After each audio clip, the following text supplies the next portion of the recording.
سربراہ: انکل، میری امی بیمار ہیں، ان کے لیے دوائی لینی ہے، پلیز تھوڑی سی برفی لے لینا۔ اوکے بیٹا، کتنے کی دو گے یہ سب؟ 150 روپے کی، اور مجھے 25 روپے ملیں گے۔ روزانہ 4-5 تھالی بیچ لیتا ہوں، یہ کہاں سے لے کے آتے ہو؟ وہ مٹھائی والے انکل سے۔ بیٹا، آپ اسکول نہیں جاتے؟ جب پاپا تھے اس وقت جاتا تھا، اب میں بڑا ہو گیا ہوں نا، اس لیے نہیں جاتا۔ تم ابھی بہت چھوٹے ہو، کسی نے کہا بڑے ہو گئے ہو؟ ماما کہتی ہیں بڑے ہو گئے ہو کیونکہ رابی اور آشی مجھ سے چھوٹی ہیں۔ بیٹا، رابی آشی کون ہیں؟ میری بہنیں ہیں نا۔ اچھا، یہ ہونٹ پہ کیا لگا ہے؟ تھوڑی بلیڈنگ ہو رہی ہے۔ انکل، وہ نا ادھر ہاتھ کا اشارہ کرتے ہوئے۔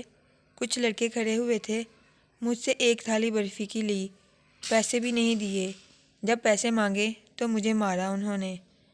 اچھا انکل، برفی لے لینا۔ بیٹا، اس قدر سردی ہے، چلو تمہیں بند شوز لے دیتا ہوں۔ نہیں، ماما کہتی ہیں کسی سے کوئی چیز نہیں لیتے، انہوں نے کہا تھا جمعہ کے دن لے دوں گی۔ انکل، یہ موبائل میں کیا کر رہے ہو؟ میری ویڈیو نہیں بنانا، مجھے اچھا بھی نہیں لگتا، میرا منہ میلا ہو گیا ہے نا۔ اچھا انکل، برفی لے لینا پلیز۔ گھر کے اس سربراہ کو عقیدت بھرا سلام اور معاشرے کے غلیظ اور بدبودار چہرے پر ایک چماٹے دار تھپڑ۔